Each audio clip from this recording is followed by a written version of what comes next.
Wake up, goddammit. Welcome to MARKETcast with Unk and Market Monk.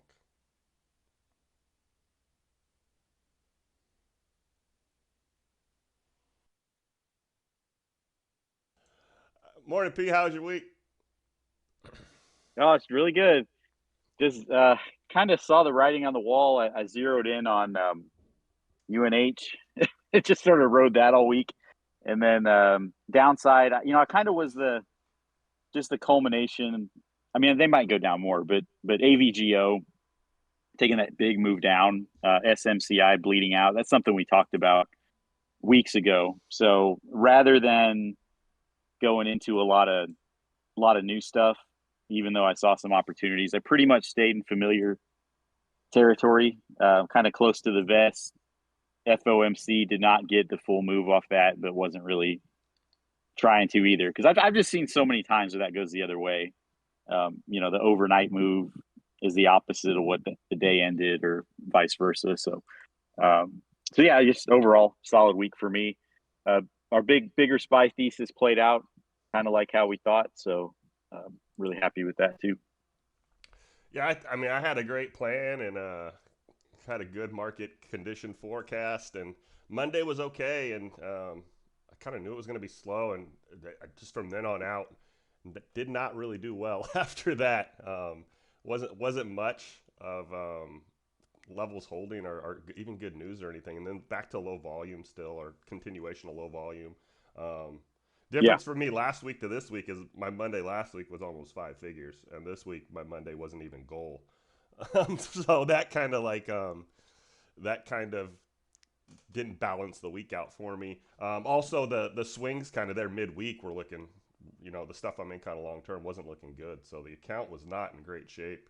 But we weathered the storm. You have good and bad weeks. I didn't overtrade. Pretty much all of Friday. I want to say half of Thursday, all of Friday. I was just in the charts.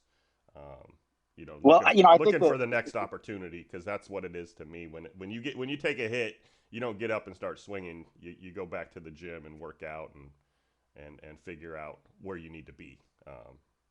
So that's what I did. yeah, That's what I did Friday. right. And my whole thing, like if I have a really good morning, I'm definitely out and I'm just studying. Kind of a mediocre morning, I might look to trade a little more if I see easy opportunities. If I have a bad morning, try to learn to just walk away. And on all three of those, I'm just there studying right after Yeah. that. And that's how I spend most of my day. I don't alert really for a lot of reasons, but one of them is it's just not my style. I'm just digging into the flow. The library, not the casino, is always kind of my thinking. So yeah, I like that studying. And then on your end, like I know you don't short stocks, so you know there's some real layups there on the short side, but you don't just change your strategy just because the market's red for 2 days. No. So Yeah. No. yeah, With the put with you having calls and puts. There's always a I guess a red and black. For me, I have to yeah, beat the dealer. I'm playing blackjack. I have to beat the dealer. Like I can't yeah. I can't go over and win. So there's some times where it's just I have to sit on my hands. You just have to. But they Yeah. usually to from what I've noticed through my careers, they usually come after big wins, right? So you kind of it's kind of okay. Um, I knew September, and I said September and August historically are the worst 2 months. Pretty much knew August was going to be bad, um, and then 9/15 was decision day for me, which I have that thesis now. But you kind of just got to go Well, with the waves that come at you. Like you can't. I yeah, mean, yeah. what else do you do? I mean, you can try to act like you're steering the ship, but you're really not. You're a little boat. You're not the Titanic. You're just a little boat Well, out there. So you got to ride the waves well. and some of the stuff that was good, like we're already in uranium, and I mean, and there was a dip in opportunity to get back in, but you weren't starting some massive uranium position, midweek. And with our whole sector approach, there are always going to be sectors that are moving, that are positive. My whole approach was basically born in a really nasty market looking for Mm-hmm. upside, which I think has helped me a lot. Now and then, even when stuff's good, it's really good. So Yeah, yeah, yeah. that definitely I think I said that once definitely back in. helped. I think Yeah, I said yeah, that when it was real yeah, dark outside. I think I said yeah. that. Like, you guys don't know how good this is going to be for you, and we're not even really into a good market yet. If you take any chart, very few are like above, let's say, like 2020, 2019 levels. They're really not even back to that. So we're still kind of technically retracing, in a lot of Yeah, things. In a lot of things. and that's where the people who talk about market breadth, like they're right. They're right in a sense that there's a big divergence between the big winner mega caps and tech, and then most everything else. I think what the significance they put on that and what it means for the market, I think they kind of Market overstep what? What'd you on call it? that part of it. Market what? I don't know, what Mark? did I say? Did you say market breadth or something like that? Oh, breadth. Yeah, yeah, breadth. You know what that is? No, hell no. What's that? Okay, okay, all right. So that's where Apple, Microsoft, Nvidia, like Oh, your okay. big dog stocks, like they're way up, Yeah. and like the Russell's down, and like a lot of mid cap tech is down. So there's a wide gap between the best performers, the median, and the worst performers. So like the gap between those, when that's really wide, it's seen as like an unhealthy sign in the market. And my take that played out most of this year was that other stuff's going to catch up to that, and that's where like MDB took off, and Snow, and and all those. So their take was that it was a precursor to some big crash, and I just thought like the mega caps could slow down and the others could start to catch up a bit, and they did, and now it's widening again. So now we're kind of back to that whole idea. Well, because we're about to, for me, my opinion, we're going into stage two of this cycle, and we had this big dip, like we literally locked down the world, right? Like, Yeah, commerce ends. So I mean, that was like the bottom point of it. Um, After we shook that off, we had supposed supply chain issues, and now we have political issues. To not like over complicate things. We just have a lot of repositioning going on in the world. I mean, that's yeah, what it is. You have people jockeying for a better spot. Not everybody's on top. Everybody wants to be on top. Um, and you keep getting these, in our economy, you keep getting these, we're going to go back to normal outlooks. And that's all. We've had it twice now. And I said last August to April. And now I'm saying um, September to January. Like, you're getting people to front load back to normalcy. And not all the companies are getting picked up at the same time. Of course, the bigger ones are going to do better. That's your divergence in a nutshell. That's it. And we're yeah, we're hitting that again with what the feds just did. They basically had two choices. One was to choke the shit out of inflation, the economy, the job market, a lot of other things, and end it sooner, or let it ride out, let what we keep doing go on, and see where we are in another 12 to 18 months. And the market doesn't want to wait. Big money doesn't want to wait. So that's where yeah, the negativity is right now. That's all you need to see. I mean, you have to keep it that simple on the market conditions or indicators or stuff like that, because there's a reason for things, but as soon as you get overcomplicated in it, you're going to miss opportunity or what's really going on in the big picture. So what do we do with that information? That's more important than what happened, or oh, this is why. We know, we have a good yeah, idea what's going on. What the hell are we going to do? I hate that.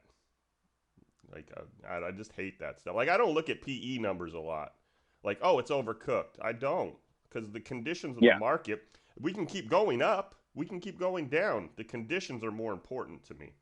Um, Yeah, and I mean the just one individual name that came to mind with what you talked about, like the fundamentals on PayPal are way better than when it was running. But it yeah, was all about the perception of that company, and the mood of the market, and disruption, innovation, all that stuff. So and as a stock, I mean, yeah, it's almost appealing again long term, but But yeah, I could go down 10-15% from here. Who the hell knows? But yeah, that's a good example where you can't just look at those fundamentals. Everybody, all the Nvidia shorts have done that all the way up.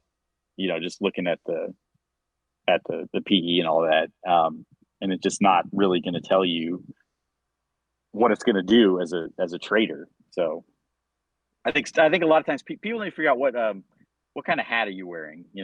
Are you a dividend long-term investor, or with a 20-year horizon? Are you trading? Are you day trading? Are you swinging? What are you doing? And what a lot of people do is they move this in the wrong direction. To me, they start a day trade, it's not working. Okay, this is a swing now. And then you get bagged. I'm just going to hold it long term. And then with some of these, if you're not careful, you end up down 60, 80, 90% share side. Happened with a lot of those EV stocks. So you just you can't shift your plan in that direction. You can go in the other direction. I try to do that where I'm planning to swing something, it just takes off. You just take your money and move on. But yeah, going the other way, that's been bad for a lot of people. Yeah, for me that goes back to planning in general. You have to have one. If not, you're just kind of pissing in the wind.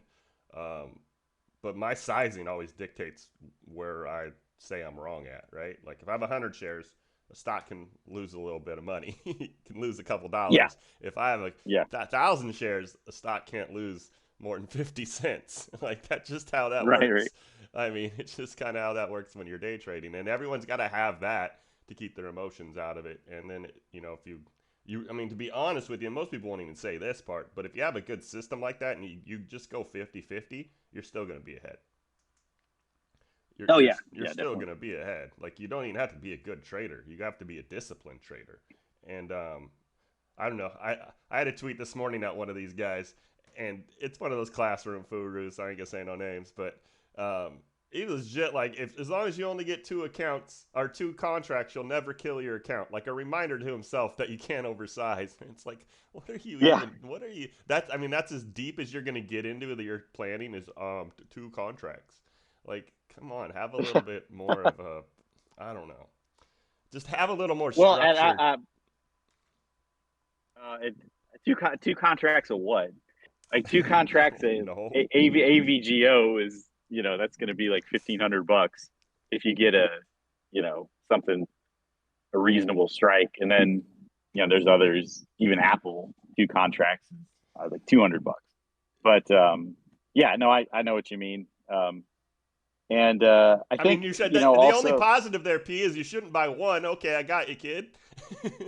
But yeah, yeah, I yeah. Well, mean, yeah, one. I agree you shouldn't buy one, and the reason is it's hard to let winners. It's hard to give them any room if you just have one. hold on. Let me read this And to you because this will really grind your gears. This is the exact oh, thing. okay, nice, nice. Okay, Yeah. you don't need more than two contracts on options to make a living. Your greed is killing your consistency. I mean, okay. So for one thing, the most people like are not making a living trading options, No, just two. Just like Willy them Wonka, especially. just two. Yeah, yeah, two, and nobody's making a living trading two at a time. So, yeah, no, that's not happening. But the But quick, underline of that tweet is I'm oversizing. I need to size down because I keep losing my money, and I can do it with just two contracts if I'm just take my time. And I'm not taking my time yeah, because I'm a greedy fuck. Here in the back yeah, of my physics class in college, that's my profile picture. yeah. I'm still waiting to catch my first student trading in class. I've Will you seen make them them. join the room? Will you make them join the Yeah, room? yeah. If they're tech savvy and can I get some labor out of it, yeah, I'll do that. But it's mostly sports betting. That's what's killing all them. Yeah, yeah. I teach at this high school. It's college classes, but I teach at a high school, and they're all just constantly talking, point spreads and parlays and shit like that. I remember I was that age and I was just like following, how many home runs Ken Griffey Jr. was hitting because I was a fan. I mean, like I just like the I'd like to watch the sport. Game, yeah. Betting was like the farthest thing from my mind. But yeah, it's bad, and you even see it like college athletes getting caught up in that. Oh yeah. They're betting like, I mean, it's not even big. It's like the Iowa State quarterback under $1,000 of bets, but he made himself ineligible by doing that, betting on his own games. I mean, it's just crazy throwing away the scholarship and all that over a betting app. Yeah, Sad. you know you're doing good on winning on stocks and equities and stuff like that and options when you switch to sport betting Friday first thing. Yeah, right. You got to make it back. I Yeah. mean, yeah, not my cup of tea. Another thing I don't indulge in much. I do bet dollar KPs on par threes out here, and we pay $1 for birdies also. So big money spenders out Oh, nice, here. nice. Yeah. Big money spenders out here. All right, let's stop talking shit and talk some stocks. I had a question to get the Yep. ball rolling. Why is SQQ only $20? What the hell? Why is it not like 25? Oh, all right. Let me do a quick comparison. Because it feels like it should be a little more than $20. Nice shout off 1750, 18 when you were talking about just buy some. Yeah. But I think this thing would have moved by now, or just that's kind of what you think is it going to, or like Um. So I think part of it is it hasn't gotten the push in options, so it's just not it's not like it's okay. So it's a 3x bear fund. yeah, Um, yeah, but but even given that, it hasn't gotten like that big push to sort of even like overextend itself on the selling. Like they're just really tentative on the option side on SQQQ. So that, and probably a little bit with the still being suppressed a bit. I think those two factors to me are kind of what's it. I mean, I don't know the exact math behind SQQQ. I can just the flow has not taking stood at all. with VIX under 18. Yeah. So what that means to me is that it could potentially make a really explosive move to the upside. It's even going to outpace some of the selling in QQQ. So it's probably a little oversold from what I can tell. Yeah, I'm just wondering why it was kind of. I mean, not just this one, but this is the one I was curious about because um, Yeah. they're all kind of being the leverage ETFs kind of seem range bound. Like I haven't seen them since we've started working together, where they're not Yeah. No, I'm where I'm they're with not you. super Yeah. volatile for some reason.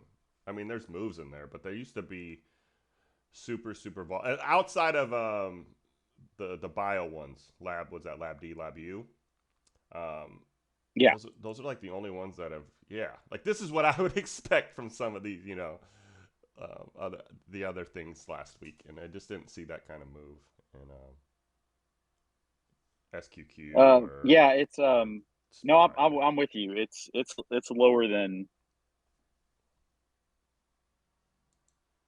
I anticipated. I have some from that entry we talked about. Mm-hmm. I just plan to keep it because I mean my thing is if it starts to go down, it means other stuff I'm in is going up. So whatever. But Good hedge, good hedge. yeah, good hedge. And hedging is it's something that a lot of traders don't understand, especially the option side. You're not hedging on options buying out of the money both directions, because there's just so much other math working against you where you start to need a really huge move to make up for bleeding out on the other end. But that's why the shares and SQQQ are just great, because even if we get in some kind of extended market disaster or something like that, I mean this will be $40, fifty Yeah, bucks, yeah, and we're down here at under 18. So yeah. No, so yeah, no, it's something 100%. to keep an eye on. And I don't have like a real firm answer. I can just say that options aren't pushing it as much as you might expect right now. Okay. Well, then let me flip it then and start a little early here because I didn't ask last week, um, but I really don't think I needed to. But I do want to ask this week because it's the farthest we've been away. 460 still the high on SPY for the year? Yes, I think so. What you're like 100% yes now? That was pretty firm. I'm actually I'm well, so I was 90% last week. I'm maybe 80% now, even though we went down. Just reading the option side of it, because I do expect a good rally into the end of the year. If we're not going to hit 460, Bears better not let up here, because if they do, then I'll have a different answer next week for you, I think. So If 430 they're holds here, you'll have a different answer for me. exactly, or if the dip to four sub 425 is real, quick, and they buy it right back up, Hmm. then I'll have a different answer for you too. So it's not even just that 430 has to hold. It's about, to me, the reaction if it dips below that. And my thinking is, just having seen flow as long as I have, that the Bulls' best chance to break 460 is actually to get some real heavy selling that gets bought back up quickly, and then you just get that momentum to the upside, and it just keeps going, rather than just consolidating down here for too long. Because then I think you can break further down. What's your further down spot in options? Well, it's over 410, because 410 is still really bullish. So I'm gonna say like 418. Okay, okay. It would have been better if you just said 410. That would have made us look like geniuses. Um, Yeah, I sit here at this computer screen all the time and think, man, I bet sometimes people think I'm fucking full of shit. Some of the shit I spout out, and then 6 months later comes and this 430 is all we're fucking talking about, and yeah. you going 410? Is 410 your number? 41109 1 year volume profile. Nice. I mean, that's why I was asking what you have on downside because that's what I would have. I don't like try. I try not Yeah, to be biased when I'm doing TA. yeah, Whether yeah, I think the market is going up or down, that doesn't matter. I'm trying to read a chart from a technical standpoint. We'll get other information that again, market conditions, the news, sector, flow, what the big money's doing. We'll take all of that to figure out if it's going the government, the world politics. We'll take all that and figure out if a chart's going to go up or down because I think that's more important. Um, the needs to be unbiased, so I try to keep it that way. I really yeah. do. I, Well, yeah. here, so quick, quick anecdote to kind of explain where I'm coming from and reading all this. So, my father-in-law's a pilot, and he wanted to teach me. I'm not going up in some little plane, so I'm in the simulator, and he's got the whole rig set, all that. So as he's teaching me that, I learned how to use one little navigation indicator, and I kind of just match anything else, but it did really well, with me getting where I'm going. And he would kind of laugh at me. It's like, you need to look at all this other stuff. And I'm like, I'm just going to focus on this one thing. I'm not really flying a plane, not really doing anything. I'm just trying to master this one thing, and then I'll move on. So with me and like trading, it's option flow, right? And then I've gotten into TA, as we've gone along. But my whole thesis on SPY to this point was based on October 20th, 430, that I was really confident that that contract was going to do extremely well, and it did. And then 420 was bullish, leaning a little more bearish. 410 is still heavily bullish, so I can't really change my thesis on that until that changes. So that's why, like, I'm saying like 420, a little under that, and if flow starts to shift on that, then I'll have a different answer. I think, for you, when you have these historical volume profiles, your number's already out there, and then it's like, um, are these is the flow, the whales, the algorithms, whatever. If they decide to align themselves with that, then you know it's the certainty that we get to that number kind of goes way up for me, just like it did here at 4:30. So it's going to be interesting to follow for sure. Yeah, there's one of them uranium tickers. I don't want to bring it in here, but there's one of those uranium tickers that I want to rehash that conversation on because it's perfectly shows what you're talking about right there. Yeah, 100%. And no, I'm a firm believer.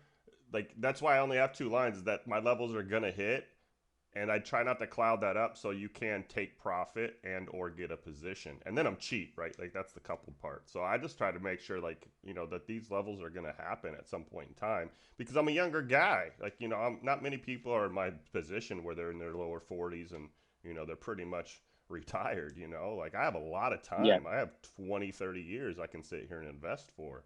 So I don't need to make it next weekend. And a lot of people's strategies are way shorter term than mine, even though they're younger than mine, and yeah. they don't have the resources that I have. So like getting I don't want to get off on that, but getting just a idea where things should be is very important because the market is made to move up. So theoretically you should have opportunity to buy at one spot and move on. So to kind of wrap that around a SPY, it sounds like 420, if you were a SPY trader, 420 is where you would start looking for upside. That's kind of what I'm hearing from you. Yes, because Not and 430. That's the conversation I'm kind of pushing here. Like, it's yeah, not oh here yeah, at 430, it's 420 for you. yes, because they got to 4:30 and they took a win, and from what I can tell, they're putting it into 4:20, and I will say this is the first time in about over a month where there's a couple calls in the top 20 open interest contracts. SPY That like you calls? had some SPY calls, right? Okay, So okay. 1020, 450C. So it's like there's a little bit of a pushback now, where there's some positioning for a rally, but the contracts that dominate it are saying not yet, and it's 1020, 420p. Now there's a couple outliers under that are a little curious to me. So I've got like 12, 15, 400p starting to pick up some buyers. So, but it's just that 410 isn't yet. So it's like they're not just walking the ladder down smoothly, but they're going to make a decision at that 420 area, and then we'll see where we go from there. Yeah, for me, like I mean, my number last week, especially as Friday came, at 435, and I said it in chat. Um, the 435 is like kind of where I wanted to see it closed Friday because that would have kind of showed some strength on the fight back, and they pushed it right back down to that 430 on Friday. So I'm of two minds right now. Are we? If I'm going to have a thesis on SPY, I'm of two minds. Is it 420 to 440 the rest of the way, or are we going to like defend 428, 427, and then really go back into the 440s quickly? Because I mean that's the two minds of me. And then if we do that, Yeah, the sky's the limit for me. On that. Depending on where we go from there. But one of those two things is going to happen. Um, I don't think it's going to happen this week, though. That's from what I'm hearing on your end. They need a week to figure that out. Um, Review last week a little bit. I was 35.47. You were 46.38.50. Um, oh, I was gonna say this earlier, but me, I like to say stuff on record. We got to put the change in there, P. We got to start saying like 447.36 so we sound smart. People ain't taking us serious without the change. So we got to right, put the right. change in there, bro. Yeah, I could throw some change in there. We got to throw the change in there. They're not taking us serious. This 430 is too round for them. So where did we get? I don't think. Yeah, we started at 440, so we never even touched the top end of our numbers. It was all downside. and then Yeah. more downside than expected. I if Yeah, you we're did, we're about we're a week ahead on the downside to me. well, if you Um, I went back and listened to both videos because I was not I was making sure I knew what I was doing there midweek, and I was on the fence. I could tell in how I was talking of calling 4:30 last week, and I just didn't want to go that far down. I didn't think it would happen in 2 days, um, yeah. and it sure did. Well, SPY, you just look at what's in it.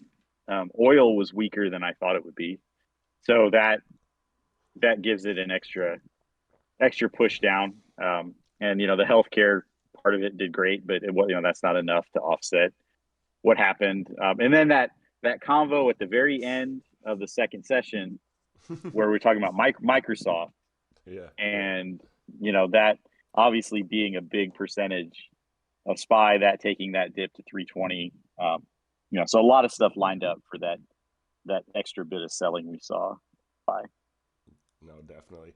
Hey, real quick, what do you think diesel and regular gas are out here? I have no frame of reference for diesel, so I'll say $5. On the diesel? Okay. Um, and then I did. I mean, I know it's got to be getting close to $6 a gallon for you. Is that Okay, right? so gas is Five, 580, something like that. gas is 485 on the cheap stuff. Oh, okay. And diesel is 569. So diesel's almost $6 out here. Damn. Yeah, yeah. We got I'm like three no relief whatsoever all summer. 340 gas for me. Yeah, you need to send me some of that. Yeah. Well, I um, think one thing too, like the different parts of the country, you can tell like sort of what they're all about. I was watching college football yesterday, and the Oklahoma coach, his headphones have Devon Energy logo on the side of them, yeah, like yeah, they're the sponsor. And then I was watching somebody in like out of Washington or someone. It was like Starbucks or I don't or know, alley. or Alley. It was like a tech company or something. But yeah, it alley. was like it just sort of it kind of fits the little logo on the side of the headphones on the coaches sort of fits the character of the whatever state Well, they're in. you're a college kid. You know how that works. It's because you get all the advertising in the town. Yeah. Like you get that area. It's like Oh yeah. Yeah. what's really big out here, and I don't know if it's big in your areas, but it's Providence Hospital, St. Peter's Oh Providence yeah. Yeah. Hospital. They fucking do everything, and then Columbia, Yeah. We've got that. yeah, they do everything. And then In, Columbia and Portland is the same way. Columbia Health. yeah. Um, all right, let's get some numbers for this thing. Yeah. I don't really. I'm gonna call out last week. I don't know really how to classify last week, but we had more range. We went from tight range to open range, but I don't really want to call it a win my way or your way. So we'll just call that one a Yeah. No. tie. Oh, um, nice. I'm gonna go first here, just because I don't want to be moved by your thesis. Because I'm gonna stick with Yeah. that 427. It was a good engine. Wait, 427.59. Sorry.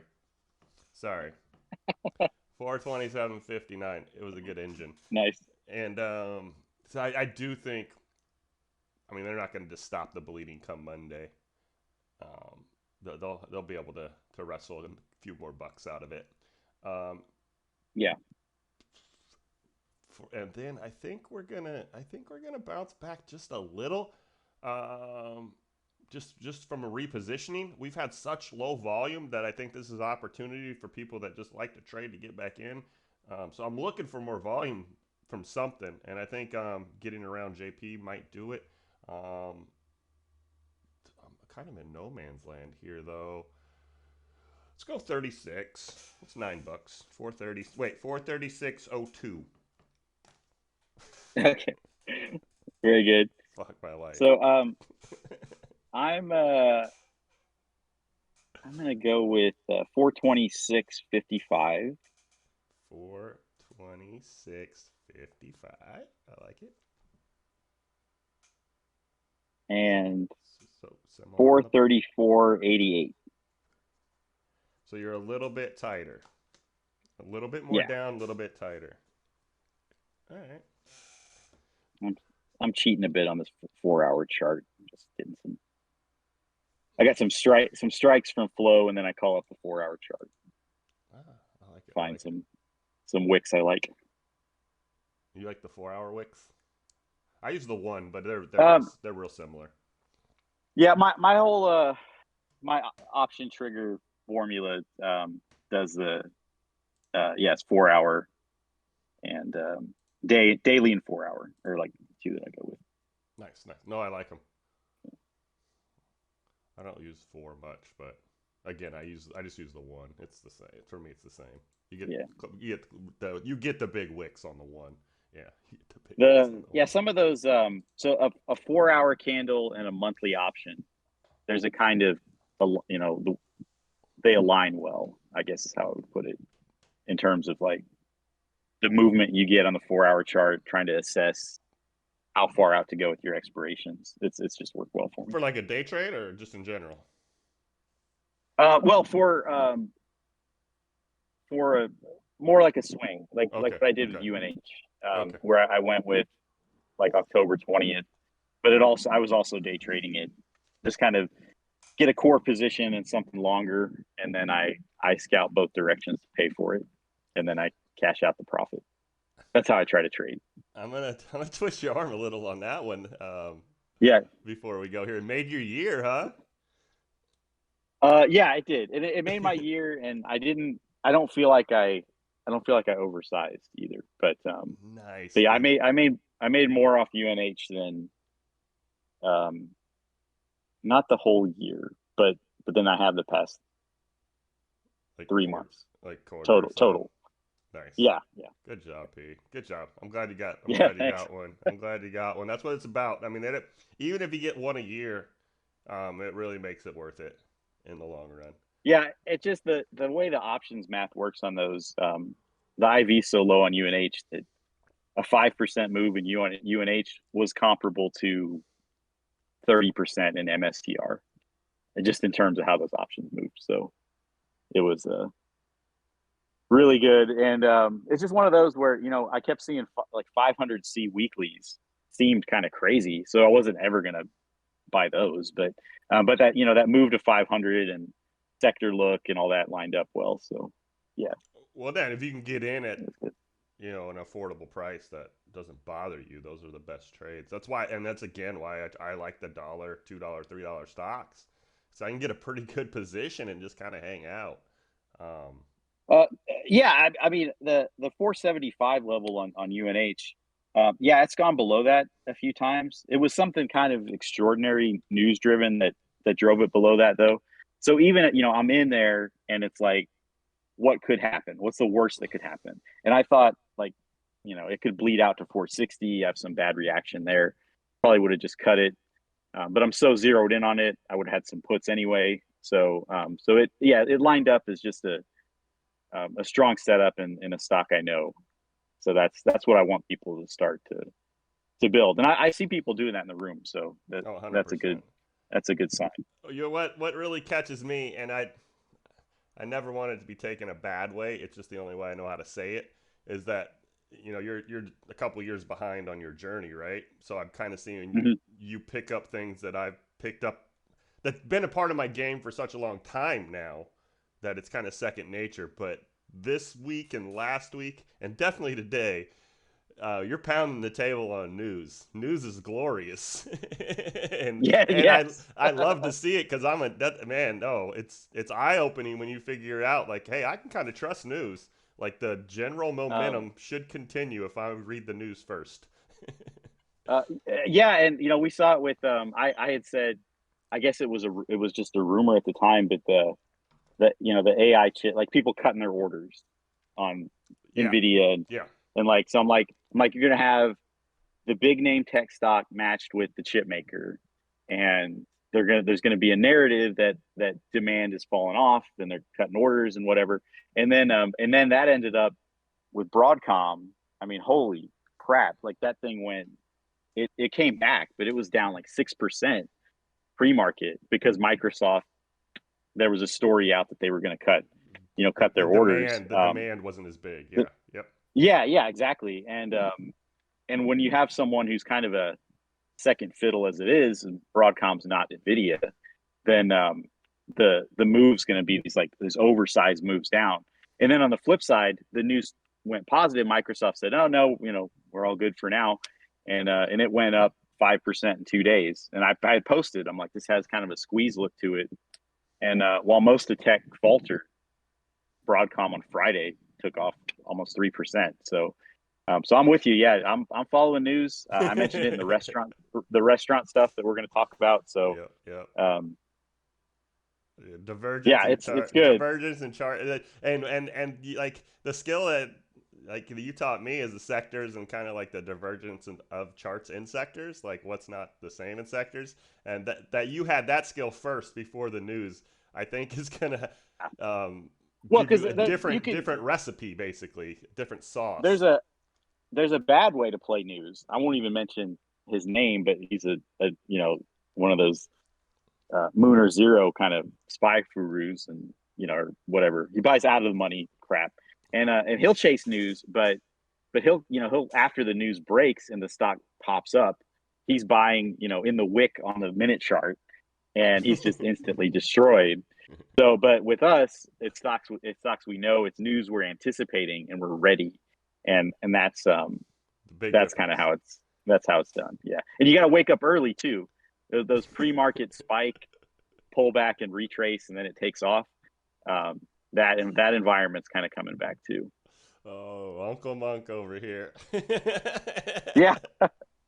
Love to see it. Well, here's one more thing on that. Like when I even before I ever traded options, and I didn't know about cash accounts or anything, so I completely new. I mean, I'm just talking like just English professor who picked up a little trading. Those I would try to catch those after hours movers that would spike at 4 a.m. the next day, and I would just sell that, and that worked really well for a while. But what I didn't know was that wasn't normal. Like that was that COVID market. Just 2020 only. Yeah, exactly. Right. Yeah. That's not typical, like, whatsoever. Because some of those would just go nuts that next, like DLPN and all that, all that stuff like that, and bios and whatever. But yeah, I would just find like the 4 after hours movers and just get a little position in each of them and have like a 75% win rate. Shit, this is easy. But rate hikes and things back to reality started. Yeah. No, you literally hit the nail on the head with that one, though. Like, you got to get up early, and that's pretty much who was winning back then. you just had to get out of bed. Oh. Yeah, and I might not have known it much about trading, but like I kind of knew the deal with those Atlas guys. And, kind of can read people and just see all that. So so you just try to get in before they start getting out. That was the big key with those dudes. No, when you learned to play them, they were profitable. 100%. Yeah. All right, you ready to get to work, sir? Yeah, let's do it.